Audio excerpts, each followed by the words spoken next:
యేసుక్రీస్తు ప్రభువారి యొక్క నామం పేరిట అందరికీ శుభాభివందనాలండి. ఏప్రిల్ నెల 19వ తారీఖులోనికి ప్రవేశించి ఉన్నాము. మొదటిగా దేవుని వాక్యమును చదువుకుందాం. శక్తిహీనులకు బలాభివృద్ధి కలుగజేయువాడు ఆయనే. ఈ వాక్యము మన వినికిడిలో దీవించబడును గాక. దయచేసి ప్రార్థన చేసుకుందాం. మమ్మలను అత్యంత మిక్కిలిగా ప్రేమిస్తున్న మా ప్రియపరులకు తండ్రి, మీ పరిశుద్ధమైన నామమును బట్టి వందనములయ్యా. గడిచిన కాలమంతా మీ రెక్కల చాటున మమ్మల్ని భద్రపరిచి మా ప్రతి అవసరమును తీర్చి మాకేం కావాలో అవన్నీ కూడా దయచేసి మరొక రోజును తండ్రి మాకు దయచేశారు.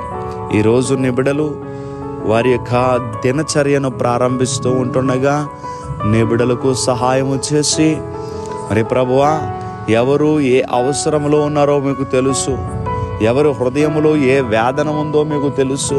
వారి కుటుంబాలను బట్టి, వారి అవసరాలను బట్టి దుఃఖిస్తున్న వారి యొక్క దుఃఖమును ప్రభువా సంతోషముగా, నాట్యముగా మార్చే దేవుడవు నీవు గనుక వారు కన్నీరును తండ్రి తుడిచి మీ దైవ కార్యము వారి పక్షంగా జరిగించమని ప్రార్థన చేస్తూ ఉన్నాను. ఈ బిడ్డలు తండ్రి వారి పనులకు, వారి ఉద్యోగములకు, వారి వ్యాపారములకు మీ సహాయము దయచేసి, ఎవరైతే ప్రభువా విదేశాల్లో ఉన్నారో, ప్రభువా కష్టించి పని చేస్తూ ఉన్నారో, అలసటగా ఉన్నారో, అనారోగ్యంగా ఉన్నారో, అట్టి బిడ్డలను తండ్రి మీరు ముట్టి స్వస్థపరిచి వారిని చక్కటి ఆరోగ్యాలతో నింపండి తండ్రి. మాకు తండ్రి ఆరోగ్యము దయచేయు దేవుడవు నీవే.